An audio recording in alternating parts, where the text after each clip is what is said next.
Amém, igreja? Boa noite. Graça e a paz, família, comunidade batista cristã, amém? Glória a Deus. Quantos estão aqui para serem abençoados? Diga amém. Aleluia. Quantos vieram aqui para ouvir a Deus? Diga amém. Glória a Deus. Irmãos, vocês estão sentindo falta do pastor Samuel aqui, né, da pastora Liz, das crianças. Eles estiveram esse final de semana lá em Rio Verde, na fazenda de um primo da Liz. Lá muito frio, todo mundo chegou muito resfriado, tossindo. A Chloe chegou, já foi direto para o hospital. Vamos orar por ela, pelo pastor Samuel também, né? Que eu, como mãe, falei para ele: você vai também ir lá ver como é que está essa tosse. Amém? Ele disse: não, mãe, está tudo bem. Eu falei: vai. Mãe é mãe, né? Vamos ver se ele vai obedecer. Se não obedecer, eu falo para vocês. Tá bom? Para ir lá, para cuidar, né? Porque tem essa dificuldade. Quantos homens aqui têm dificuldade de ir para o médico? Eu estou escutando uns fazer assim. Pois é, vão para o médico. Vocês não são de ferro, não. Homem de ferro é só lá no cinema, tá? Vocês são de carne e osso, adoece, tem que se cuidar, tem que se prevenir, tá certo? Uma vacina ali contra a gripe não mata, entendeu? Todo mundo, porque uma gripe para o homem é pior do que um parto, não é verdade? É pior do que um parto. Então, sabendo disso, não queiram gripar. Então, façam tudo para fazer certinho. Amém? Nós vamos estar orando por ele, para que Deus venha por eles, para que Deus tenha estar recuperando a saúde, tanto da Chloe quanto das crianças todas, em nome de Jesus. Amém? Coloca eles na oração, nosso pastor Samuel, nas suas orações também. Quantos aqui estão pela primeira vez aqui hoje conosco? Quantos estão aqui pela primeira vez? Eu estou aqui pela primeira vez. Tem alguém? Tem um jovem ali, amém. Deus abençoa, convidado de vocês. Amém. Mais alguém? Tem mais alguém? Convidado hoje pela primeira vez. Quantos estão pela segunda vez? Terceira vez? Segunda vez, terceira, quarta, centésima, milésima. Seu nome? Michel. Você vai receber um presentinho aqui nosso, amém? Que Deus te abençoe, seja bem-vindo, amém? Toda a igreja pode dizer: seja bem-vindo, Michel. Vamos lá? Seja bem-vindo, Michel, em nome de Jesus, amém? Dê um forte aplauso a Jesus, aleluia, glória a Deus, amém, amém. Hoje é ceia, nós vamos ser breve aqui na palavra, como o pastor Samuel ia pregar hoje, mas ele entrou em contato comigo e falou: mãe, realmente não dá para me pregar, prepara aí uma palavra, eu sei que Deus tem uma palavra pronta aí, em nome de Jesus, para a senhora estar compartilhando com a igreja nessa noite. Hoje realmente não dá. Mas então vamos abrir as nossas Bíblias em Efésios capítulo 4, Efésios capítulo 4, versículo 17. Hoje eu quero estar falando sobre, qual é o mesmo que você colocou, Jonah?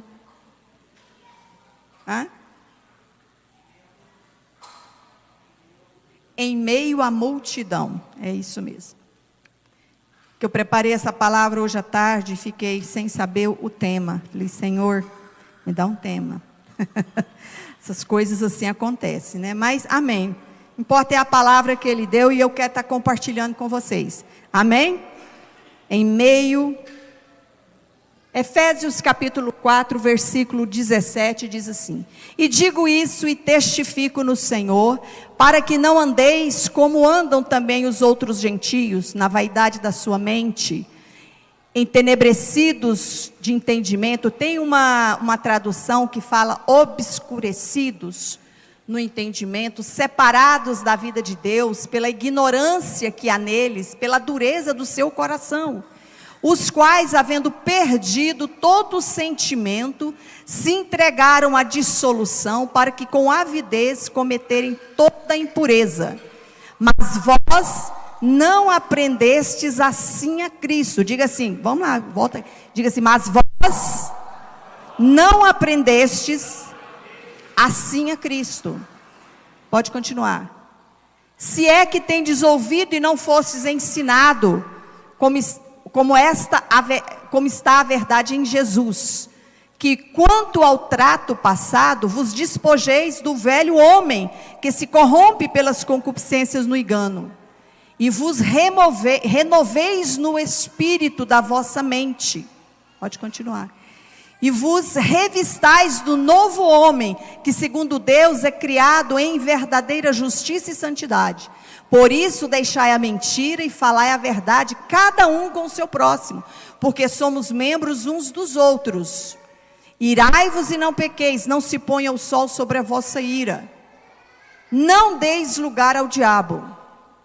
Aquele que furtava, não furte mais, antes trabalhe, fazendo com as mãos o que é bom, para que tenham o que repartir com o que tiver necessidade. Não saia da vossa boca nenhuma palavra torpe, mas só a que for boa para promover a edificação, para que dê graça aos que ouvem.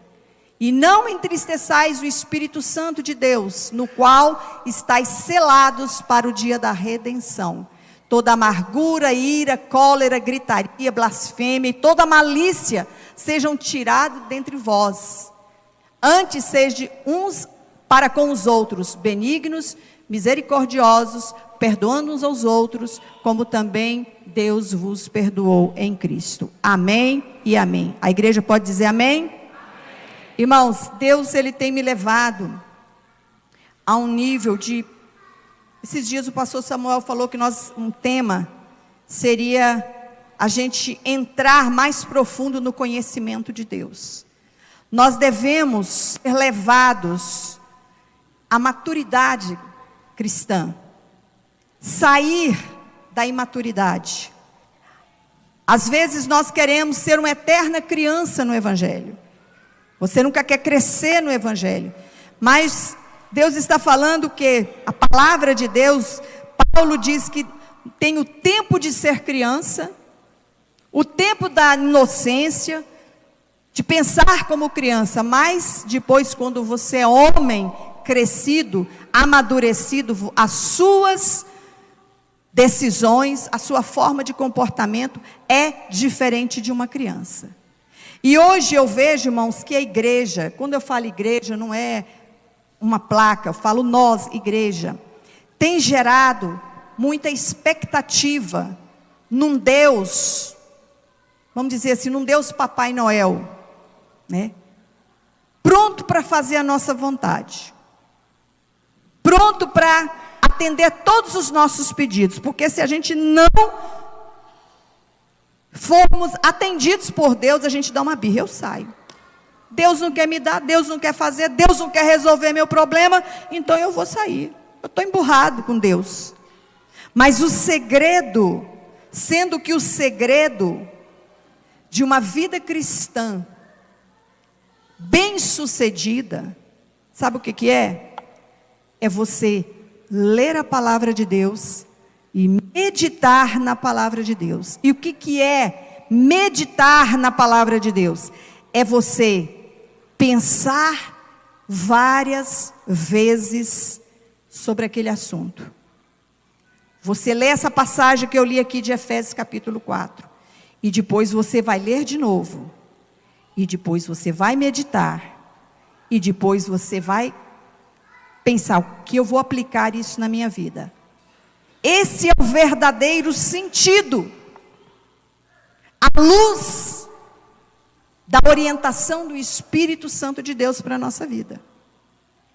Isso aí é o verdadeiro sentido de você ter uma maturidade cristã. Talvez o que eu vou falar aqui hoje para você vai ser um pouco assim, confuso, porque às vezes não é que você não entenda o nível, mas eu quero que você cresça e que você entenda as coisas de Deus, porque o sucesso da nossa fé, na verdade, não está na nossa forma de falar, não é como você prega, não é como você expressa. O sucesso da nossa fé, na verdade, não é o quanto você sabe de Bíblia, o quanto você tem de cor capítulo, versículo da Bíblia. O sucesso da nossa fé não é isso. Não é só isso. Mas a forma eficaz dessa palavra entrar dentro de nós e ser parte de nós é você meditar nela. É você ficar meditando. Quando você está disposto, quando você se torna uma pessoa disposta a deixar essa palavra incorporar em você. Porque o Espírito de Deus é vida. Amém? O Espírito de Deus, ele é vida. A Bíblia diz que a letra mata, mas é o Espírito que vivifica. Quantos estão me entendendo? Diga amém. Então nós precisamos entender a palavra de Deus no seu verdadeiro sentido, do que ela é de fato. Porque do contrário, irmão, se a gente não tiver essa revelação da palavra de Deus como ela é, você está correndo o risco de entender ela completamente no oposto. Por que hoje há muitas doutrinas? Por que hoje muitas pessoas, às vezes eles vão bem na palavra de Deus, de repente, ele vira a cabeça. Ele estava indo na doutrina, na verdadeira doutrina, e de repente muda o verdadeiro sentido, o oposto. Sabe por quê, irmão? Porque nós temos um inimigo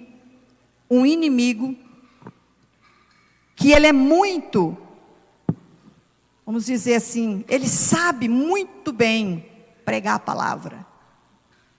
Ele, vamos dizer assim, que ele é um erudito. Ele tem uma expressão muito forte. O inimigo ele sabe. Eu vou dizer para você, esse inimigo, ele é o maior pregador da palavra. Esse ser, que é o nosso inimigo. E toda vez que o diabo, Satanás, que é o nosso inimigo, quer enganar alguém, ele usa o quê? Essa palavra. Ele vai usar a palavra. Ele não vai usar outra coisa. Porque o diabo, nosso inimigo, ele é um grande estudioso da palavra de Deus. Ele estuda muito a palavra de Deus. Ele tem essa habilidade, só que ele tem essa habilidade de usar a palavra de Deus, o que está escrito aqui na palavra de Deus, ele tem essa habilidade de enganar e ensinar o oposto do que ela está falando. Quantos estão me entendendo? Diga amém. Puxa aqui, irmão. Capta agora a mente. Não deixa ele distrair você. A distração faz com que roube a palavra do teu coração. Então, toda vez é assim, ele tem essa habilidade. Porque esse é o propósito. Porque o contrário do que ele prega, que o diabo prega, Satanás prega, que Deus prega, é vida. Mas ele torce a palavra de Deus. E nós devemos entender que toda obra de Deus para a nossa vida, ela não foi feita, tudo que Deus planejou para a nossa vida, muitas vezes ela não vai satisfazer as nossas vontades. Muitas vezes os planos de Deus, por isso que Deus fala lá em Jeremias, o povo de Deus estava numa luta tremenda, eles não estavam entendendo nada que estava acontecendo, pois Deus diz, eu é que sei os pensamentos que tem a vosso respeito. Então Deus é que sabe. Então a gente fica gerando expectativas dentro da nossa vontade. Mas foi a obra de Deus. A obra de Deus é que vem para que nós entendêssemos a nossa missão aqui nessa terra. A obra redentora de Deus foi para que você entendesse e cumprisse a vontade de Deus, a missão, sua missão aqui na terra. E hoje, infelizmente, nós temos uma ideia de que todo projeto de Deus é para fazer, tudo que a gente faz hoje para Deus, é para que Deus venha nos levar para o céu. Olha, eu vou fazer tudo certinho na minha vida. Eu vou fazer tudo correto na minha vida. Eu vou me comportar direitinho, eu vou tomar da ceia, na semana da ceia, eu vou me preparar, eu vou jejuar, eu vou orar, vou ficar tudo certinho a minha vida, eu não vou pecar, não vou nem assistir televisão, não vou nem ver Netflix, não vou nem assistir os meus doramas. Peguei, né? Nem meus doramas eu vou assistir, porque aí, eu vou estar, vai que Deus me chama, né? E aí eu não estou tão preparado e eu não vou para o céu. Às vezes esse é o nosso pensamento. E a gente está enganado. Porque na verdade, o céu não é um lugar para você ir. Mas é um lugar para você voltar. Amém? O céu é um lugar para você voltar, não é para você ir para o céu. Mas você vai voltar para o céu, porque lá é o seu lugar. Lá sempre foi o nosso lugar. Lá foi a nossa origem. Amém? Então a gente fica lutando. E isso engana. Satanás faz isso muitas vezes na nossa vida. Fica nos enganando. Então significa, irmão, que o propósito de Deus para a nossa vida, para a gente se cumprir, para cumprir o propósito de Deus na nossa vida, não vai ser lá no céu, vai ser aqui na terra. O seu propósito não é lá no céu, o seu propósito é aqui na terra. Nesse momento, Deus tem um propósito para você aqui na terra. E a oração de todo crente, lá do Pai Nosso, é qual? Que se faça na terra a sua vontade, assim como já foi feita no céu. Não é isso? A palavra de Deus fala que se faça a tua vontade aqui na terra, como já foi feita no céu. Então a vontade de Deus. Então nós estamos aqui na terra com uma missão. Então a obra de Jesus Cristo aqui na terra, de nos salvar, de nos reconciliar com Deus, de entregar o seu Espírito, que assim como Jesus cumpriu o propósito dele aqui nessa terra, se entregando, morrendo por nós, nós também, que somos filhos de Deus, quantos filhos de Deus temos aqui? Diga amém. Nós também temos o nosso propósito aqui na terra. Jesus veio com um propósito aqui na terra. De quê? De nos salvar. Assim também você, que foi salvo, tem um propósito também aqui na terra. Porque Jesus, ele cumpriu o seu propósito na terra. E quando ele cumpriu o propósito na terra, o que ele fez? Ele voltou para casa. Amém? Ele voltou para o seu lugar. Ele voltou para o Pai. Voltou para a presença de Deus. Ficou lá com o Pai. Então nós precisamos entender o verdadeiro sentido do porquê você está aqui nessa terra. Amém? Por que você está aqui? Jesus, ele tinha um alvo aqui na terra. Qual era o alvo? Vamos, gente, vamos me ajudar aqui. O que é? Salvar a humanidade. Jesus tinha um alvo. Salvar a humanidade aqui. Por isso que quando Jesus andava, a Bíblia diz que as multidões seguiam Jesus. As multidões, Jesus nunca foi contra as multidões, viu? Tem gente que fala, eu não sou multidão, eu sou filho. Amém. Mas Jesus nunca excluiu a multidão. Nunca excluiu as multidões, pelo contrário. Ele nunca se separou da multidão. A ideia que a gente tem é que a multidão é um lugar e nossa vida com Deus é outro lugar. Você vai entender por que eu estou falando isso. Porque Jesus, ele te salvou, ele salvou você para que você fosse nesse lugar onde estão as multidões, e que você fosse lá e testificasse nas multidões. E muitas vezes a gente não quer. A gente quer ficar só em família, entre irmãos. Mas sabe que tem muitos irmãos na multidão? Estão lá, longe.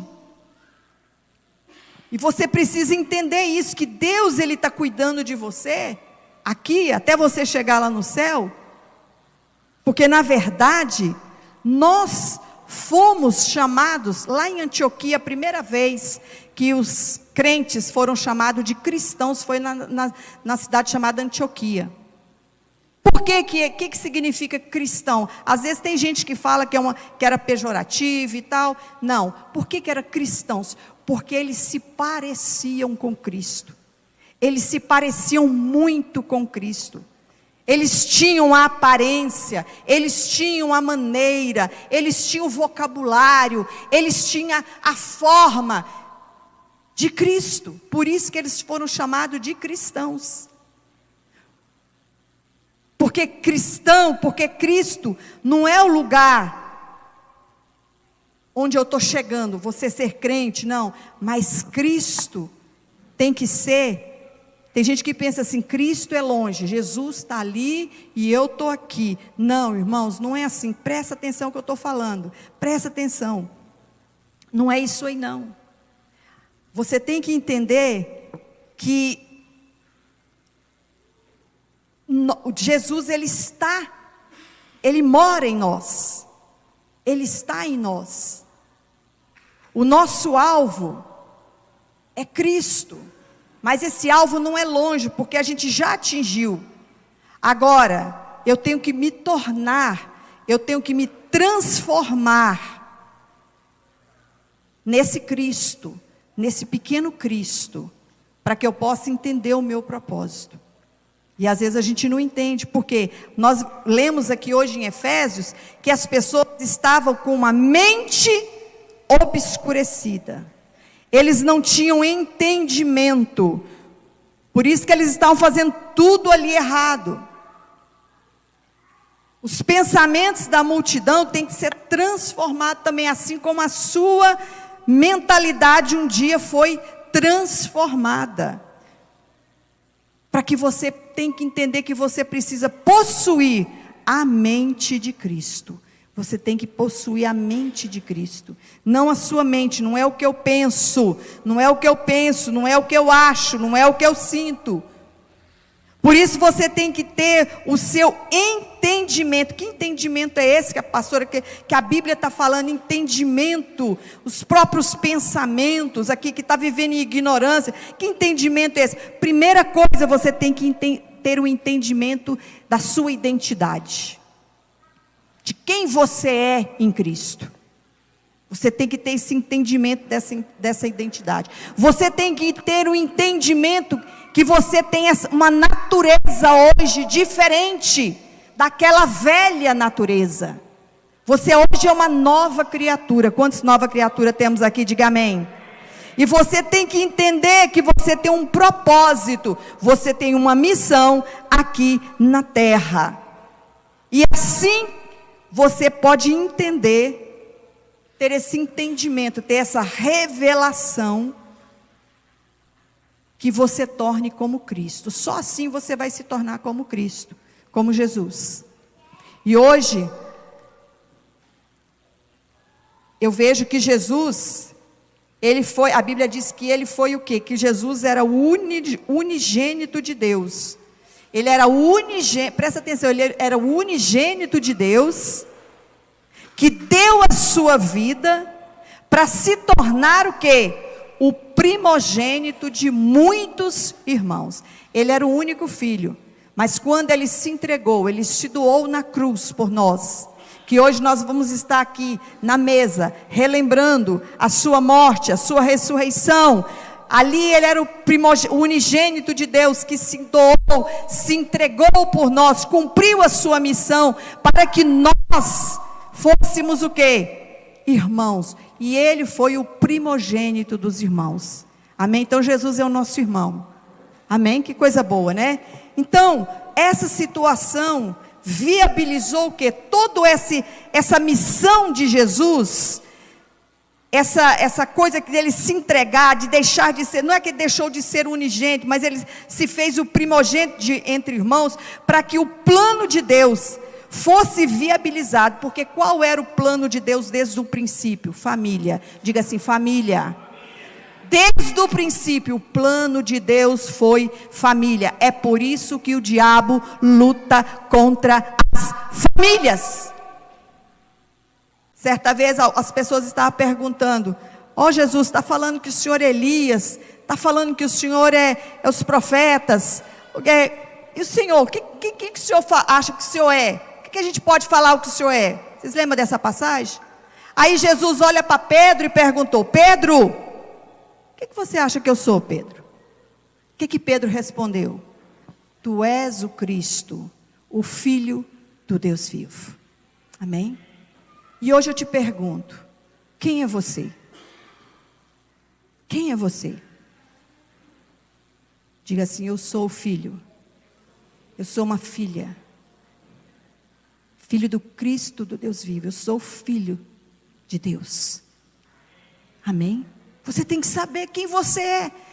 Pedro, Jesus perguntou: você acha que eu sou quem? Tu és o Cristo, o Filho do Deus vivo. Você também é um Cristo.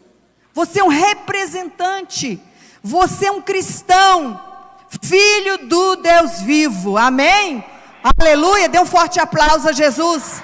Glória a Deus.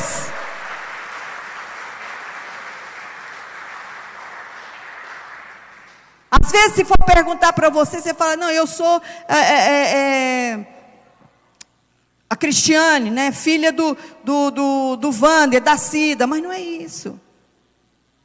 Eu sou filha do Deus vivo. Eu sou filho de Deus.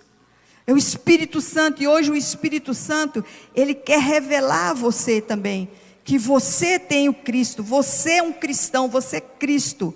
Não é porque Cristo, presta atenção, ele não está conosco. Cristo está em nós. Cristo está dentro de nós. Você é morada, você é a habitação de Deus, irmãos. Que bênção, aleluia. Você é habitação.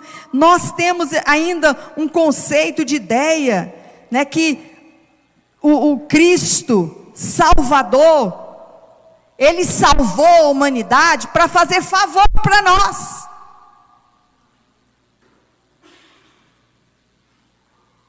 E não é Cristo em mim, às vezes, que me salvou para fazer o quê? Qualquer coisa em favor do outro. Às vezes a gente quer o favor, a gente pensa: Cristo, ele morreu para fazer um favor para mim. Não, Cristo morreu para que a gente pudesse entender que a gente também tem que fazer o favor para o outro. O negócio é que a gente só pensa em nós mesmos, obscurecidos, egoístas. Egoístas. Cristo é o nosso Salvador. Através da obra redentora, da reconciliação, da regeneração que ele nos deu aqui, através do Espírito de luz que vem sobre nós, o Espírito Santo vem, e a luz da palavra você não entendia. Irmãos, eu lembro no começo, quando eu fui na minha vida cristã, irmãos, era tudo treva. Eu li a Bíblia e eu não entendia a Bíblia, porque faltava luz. Eu estava com o meu entendimento obscurecido. A minha mente não era a mente de Cristo, a minha mente era uma mente mundana, carnal, demoníaca. É por isso que muita gente não entende a palavra de Deus, porque ela não tem a mente de Cristo. Por isso você tem que pedir: Senhor, ilumina a minha mente, para que eu tenha a mente de Cristo, para saber quem eu sou, qual é o meu propósito. Irmãos, entenda uma coisa hoje: Cristo, ele não está do seu lado, ele está em você. Amém? Ele está em você. Cristo está em nós. Aleluia. Por isso que ele quer que você seja como ele. Como ele é. O nosso alvo. Olha o seu pensamento. Olha, cuida do teu entendimento. Você aprendeu, você se lembra, Se lembra que você foi transformado? Se lembra que você não anda mais como você andava antigamente? Você viu que Paulo sempre está fazendo você lembrar disso? Por quê? Porque o pensamento do homem às vezes está obscurecido, está sem entendimento. O mundo hoje, porque hoje todo mundo está na igreja, mas ele está pensando em fazer só a própria vontade dele. Ele só quer ter uma expectativa que Deus vai fazer, que Deus tem que fazer aquilo que ele tem pedido e pronto. Eu quero uma família abençoada, eu quero um esposo abençoado, eu quero uma vida abençoada, eu quero isso, eu quero. E não tem nenhuma parte da Bíblia que fala que Jesus iria satisfazer as nossas vontades. Não tem não, irmão. Sinto muito te decepcionar, você que está me ouvindo aí do outro lado. Sinto muito te decepcionar. Mas não tem isso na Bíblia não. Porque isso aí, esse evangelho, é um engano do diabo. Dizendo que quando você fazer muitas coisas para Deus, fazer bastante coisa para Deus, Deus vai ser obrigado a fazer alguma coisa para você. Aí, quando você fazer muita coisa para Deus, ele vai pensar se você vai chegar a ser aquilo que você não é. Porque dentro da sua mente, você não é filho de Deus. Ainda. Porque você tem que fazer muito esforço para ser filho de Deus. E Deus nunca disse, para você ser filho de Deus, você tem que se esforçar. Não tem nenhuma parte na Bíblia que fala isso. Você não precisa se esforçar para ser quem você é.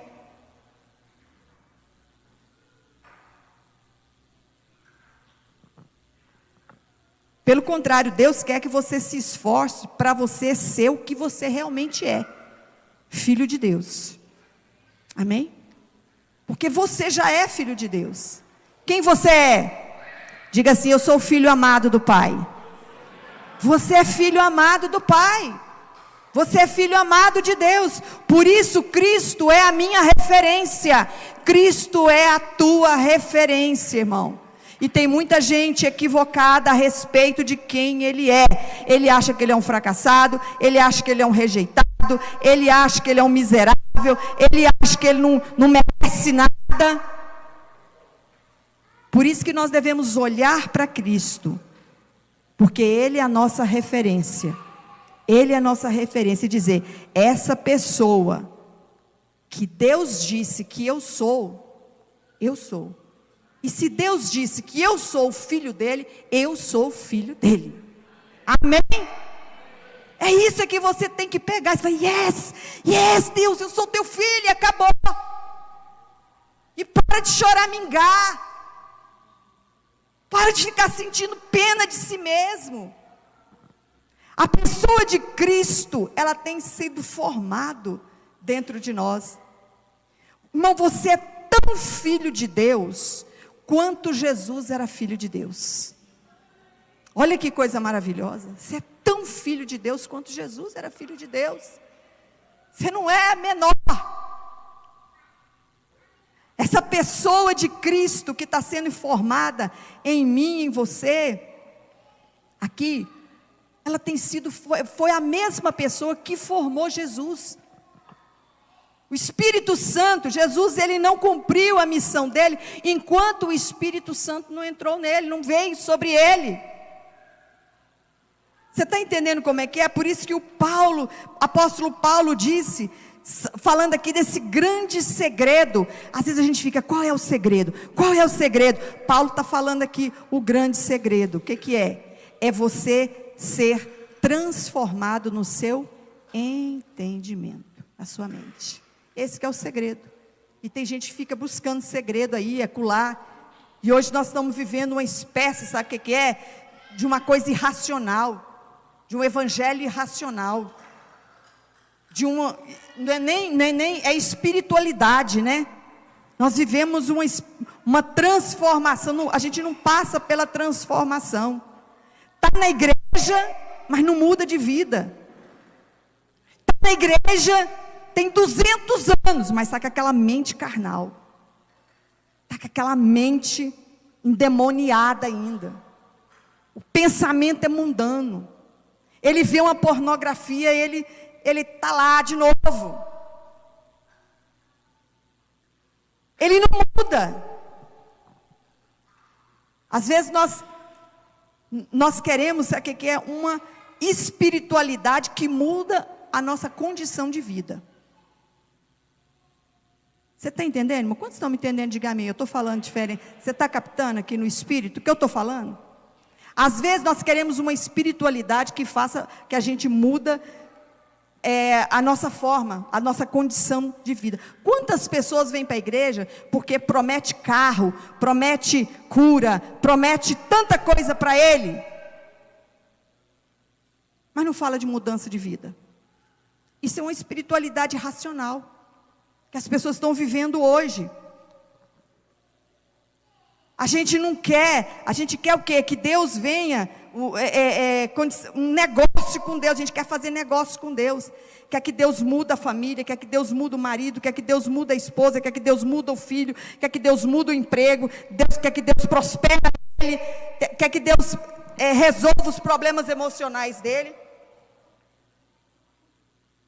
Mas a gente não quer se converter a Deus para sermos realmente o que Ele quer que a gente seja. A gente não quer. A gente quer, pelo contrário, a gente quer convencer a Deus. A gente quer convencer a Deus que Deus tem que se converter à nossa vontade. Hoje em dia está assim. Você quer convencer a Deus que você é bom, que você merece, que você é santo, que você está servindo a Ele, e Deus tem que fazer aquilo que você está falando para Ele fazer.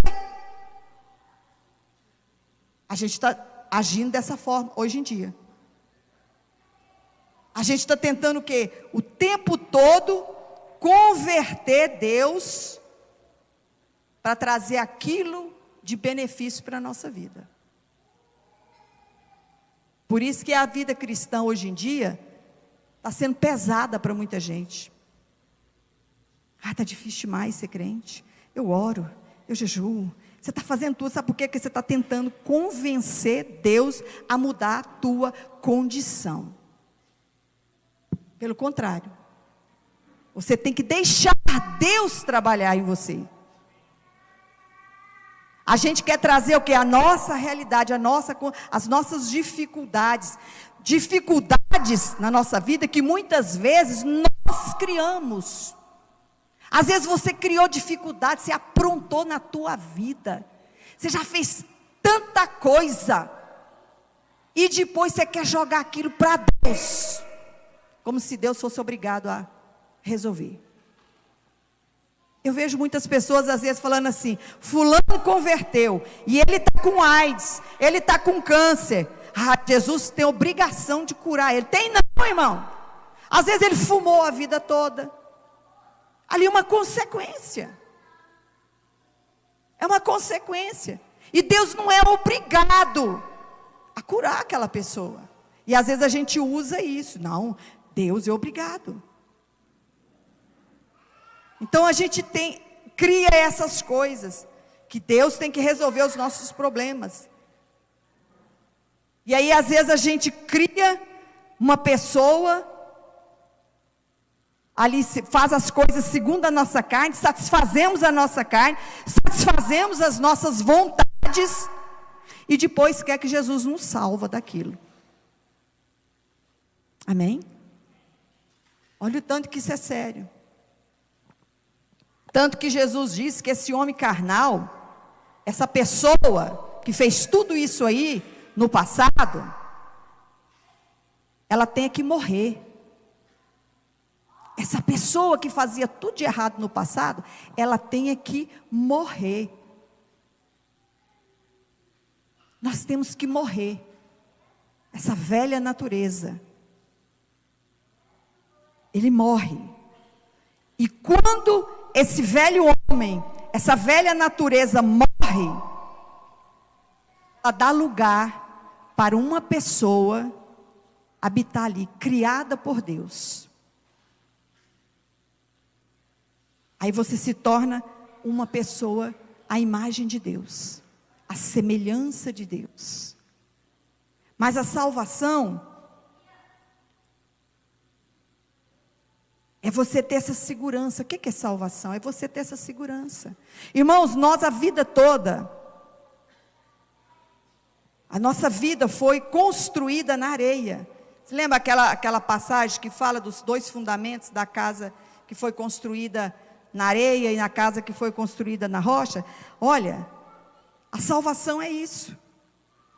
É você ter a segurança que aquilo que a gente criou a vida toda, agora, né, vai morrer. Tudo aquilo, a casa que a gente criou, a vida que a gente construiu, tudo na areia, tudo ali na corda bamba, essa casa vai cair. A casa cai. Mas essa casa que não é feita, vai ter outra casa que não é feita por mão de homens, nem pela vontade do homem, mas pela vontade de Deus. E essa casa ela vai ser construída onde? Na rocha, que é Cristo. Vai vir as tempestades, vai vir os problemas, mas o que acontece?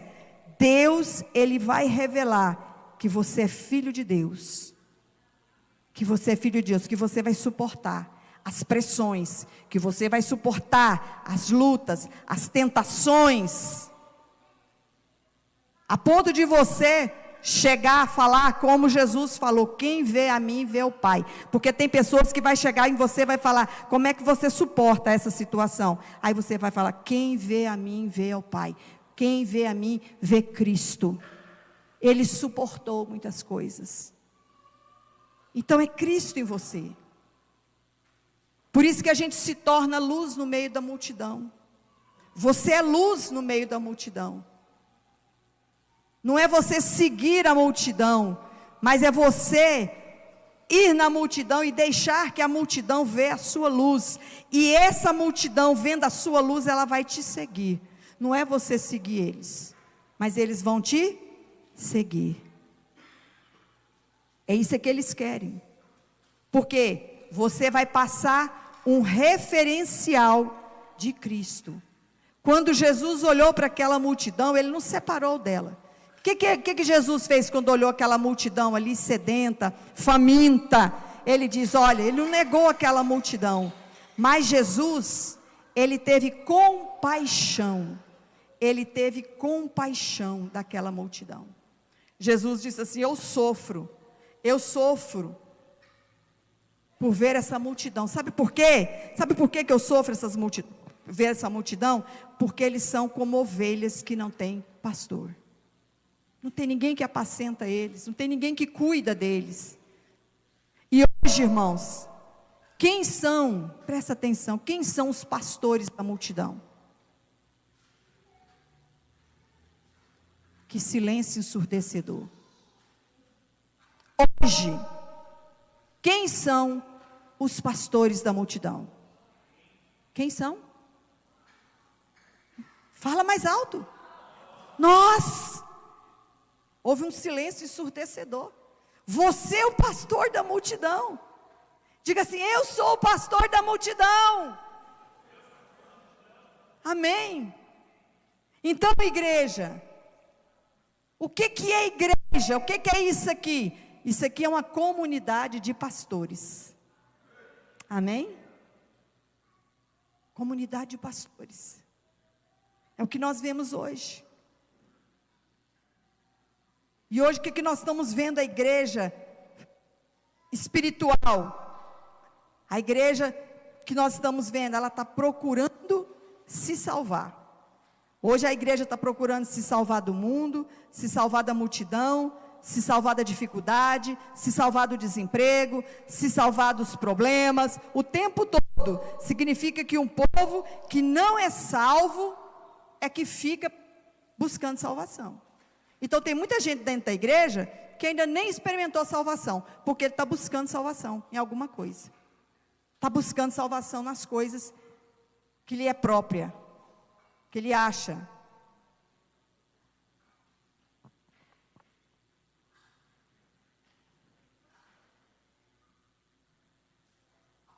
Você entendeu como é a obra da salvação? Como é a obra redentora de Cristo? É simples, irmão. É simples. Por exemplo, eu vou falar assim, eu vou lá na minha casa, agora. Aí você fala, pastor, eu não sei onde é que é a sua casa. Eu falo, vem cá, me segue. Eu vou te levar lá na minha casa. É assim que acontece com as pessoas. Nós somos esse agente, que a gente sabe o caminho, onde chegar a Deus. Que tem pessoas que estão esperando, você vai só falar assim, você quer ir para a casa de Deus? Você vai para a casa de Deus? Você quer servir a Deus? Me segue aqui que eu vou te mostrar o caminho. E às vezes nós não temos essa disposição. A gente fica o tempo todo ali, querendo ser só ajudado, toda a vida querendo ser ajudado, coisas erradas. Porque a nossa vida, a Bíblia diz que a nossa vida não está em nos salvar. A sua vida não está em se salvar, mas a sua vida em Cristo está em salvar o seu próximo. Está entendendo, irmão? Isso é evangelho. Isso é Bíblia. Isso é evangelho. Isso é palavra de Deus. Isso não é embromação, não. Não é palavra bonita, chavão. Isso aqui é duro, isso aqui é discurso duro. Não é bom ouvir isso, não é agradável ouvir isso. O bom é eu falar para você assim, olha, hoje você vai sair daqui abençoado, vai chegar lá na tua casa, vai ter prosperidade amanhã, você vai chegar, as portas vão se abrir essa semana, seu marido vai ser uma bênção, seus filhos vão ser um santo. É isso, eu podia enganar você. Mas não é isso.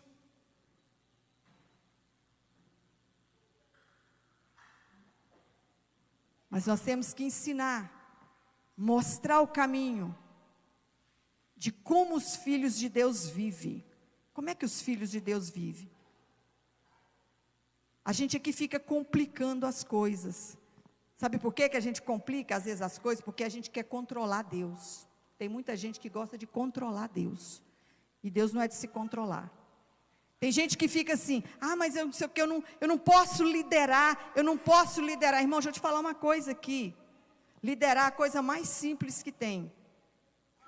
O mais velho lidera o mais novo, e o outro lidera o outro, e assim sucessivamente.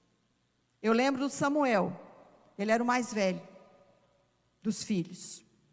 A Susana era a segunda. Ele liderava a Susana, porque ele era o mais velho. A Susana, por sua vez, liderou o André Mateus. Você está entendendo? Às vezes o Samuel, ele queria brincar de luta, e ela falava, eu quero brincar de boneca, mas para brincar. E ele convencia ela a brincar de luta com as bonecas dela, e amordaçava as bonecas dela. Porque ele estava liderando. E ele tem até hoje os bonecos lá. Coitado, né? Tem o Momoso e o Fofinho até hoje. Uma tristeza, todo detonado. E está guardando lá até hoje. Eu falei, Samuel, para que isso? É o Momoso e o Fofinho. Eu torturava as bonecas da Susana. Que ele falava, psh, psh, psh, e ela, não, que sofrimento. Mas ela estava liderando. Você sabe como é que é? Isso aí é liderança. E quando você converte a Jesus, você se torna um líder também. Sabe por quê? Porque você já nasceu filho. Quantos filhos de Deus temos aqui? Diga amém. Estou terminando. Você já nasceu filho. Então você se torna líder ali automaticamente. E quando você se torna líder ali, eu fico vendo ali os facilitadores, os meninos que trabalharam no encontro dessa vez com facilitadores. Eles eram novinhos, eles falavam, mas como? Eles não vão entender, como é que vai fazer? Mas eles já eram filhos, já eram líderes de outros, que nem sabia que era filho de Deus ainda, que estava descobrindo que era filho de Deus naquela hora. Mas ele já tinha descoberto, ele já sabia que ele era filho de Deus, então ele estava um passo à frente daquele pessoal. Você está entendendo? Amém, igreja? Você está entendendo como é que é? É nós que complica. Aí a gente fica, não, ele não entende, porque um problema nosso, sabe o que é? Olha, a gente precisa ter uma meta. A gente precisa ter uma meta, porque, irmãos, a coisa mais difícil que está tendo hoje em dia, sabe o que é? Uma pessoa para se batizar hoje em dia. Se batizar hoje em dia, tem que fazer tanta coisa. Irmão, a gente está impedindo as pessoas de ser salvas. Está impedindo. Não, porque se não fizer um curso de tanto tempo de batismo, ele tem que entender. Olha, para batizar você tem que deixar de fumar, você tem que deixar de adulterar, você tem que deixar de prostituir, você tem que casar, você tem que fazer isso. Quem está escrito isso? Aquele que crê e for batizado será salvo. É na hora. A família ali de Cornélio foi batizada, ninguém perguntou para Pedro, como é que está a sua vida? Como é que você está? Você está fumando? Você está drogando? O que é que você está? Não, ele creu, eu creio. Pronto, ele creu, foi batizado. Irmãos, porque ninguém nasce da vontade da carne, aquela pessoa nasceu da vontade de Deus. E a gente olha o que com um olhar carnal com aquela pessoa. É Deus que vai transformar. É Deus que vai fazer a diferença na vida das pessoas. Por isso que a gente tem que conscientizar, por isso que o apóstolo Paulo está falando, né, que ele repete quantas vezes, o que você anda pensando, o que você anda meditando. Finalizando aqui, muitos quando vêm aqui à igreja, irmãos, eles não vêm para ouvir Jesus. Tem muita gente que vem aqui na igreja, não é para ouvir Jesus. Ele não tem interesse de ouvir Jesus. Tem muita gente que ele entra dentro da igreja, é como se fosse um cardápio. Aqui é um restaurante. Mostra aí o cardápio. Deixa eu ver. Crê no batismo. Não gostei muito desse louvor. Não. A palavra é muito demorada. Eu gosto mais resumida. Não, grita demais. Eu gosto assim da oração silenciosa. Eu gosto de uma coisa mais light. Não, eu não gosto muito dessas coisas profundas que eu não entendo, dá um revertério aqui na minha cabeça. Tem gente que é assim. Ele está procurando, né? Tem gente que vem para a igreja, irmão, nem ora para ouvir Deus. Ele nem ora para ouvir Deus. Mas ele quer que Deus ouve ele. Esse que é o problema. A gente não ora para ouvir Deus, mas quer que Deus fale conosco também. E hoje, irmãos, a gente tem que entender que a fé, ela vem pelo ouvir, não vem pelo falar. Por isso que a Bíblia diz, crie, por isso falei. Então a gente tem que crer.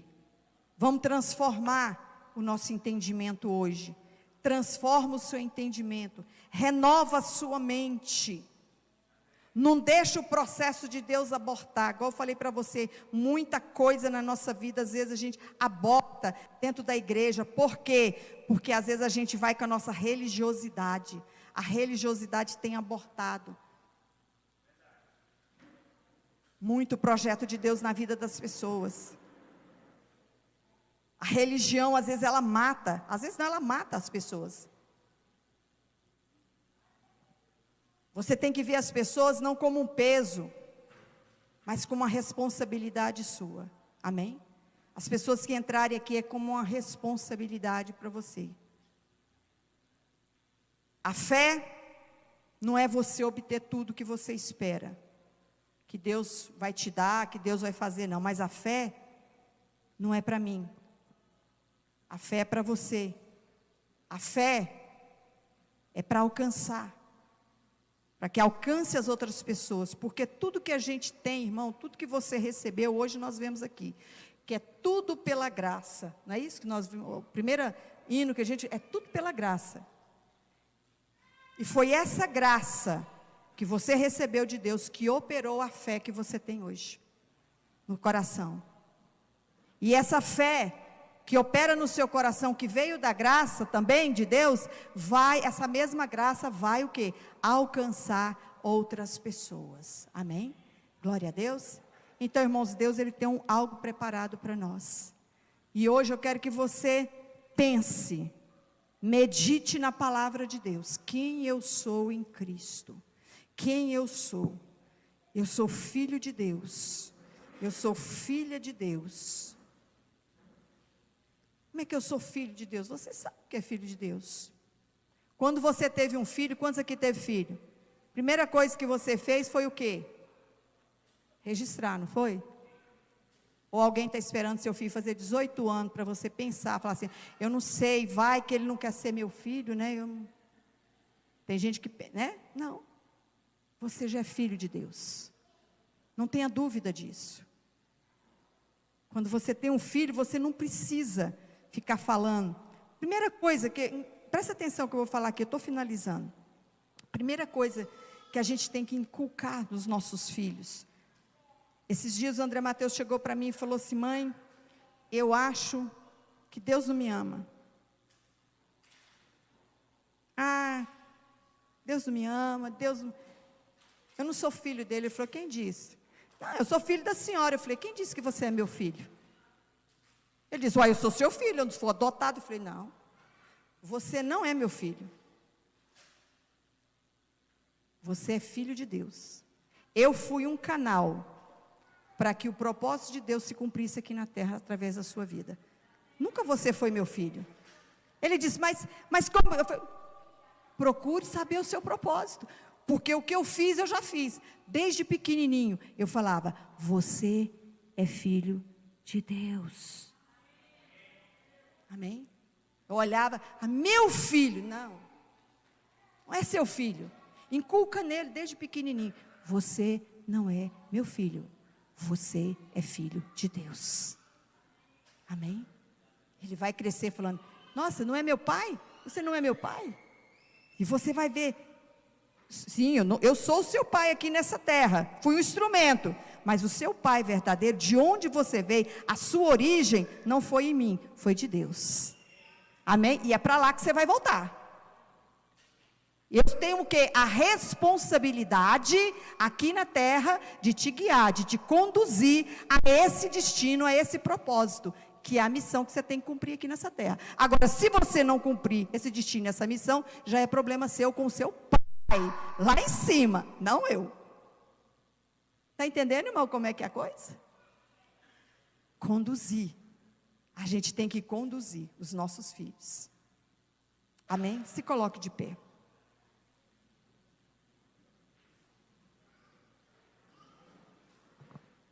Nós vamos participar da ceia. Quantos aqui estão dispostos a cumprir o propósito de Deus? Quantos aqui estão dispostos a cumprir o propósito de Deus? Diga amém. Aleluia. Então a gente vai conduzir as multidões que estão desesperadas pela bênção de Deus. Você não precisa nem de ficar. Tem gente que fica assim, nossa, eu estou desesperado pelas bênçãos de Deus. Irmão, você não precisa buscar a bênção de Deus, não. Você já é a bênção. Você já é abençoado por Deus. Tem gente que fica preocupada, será que Deus me abençoou? Não, você já é uma bênção. Aleluia.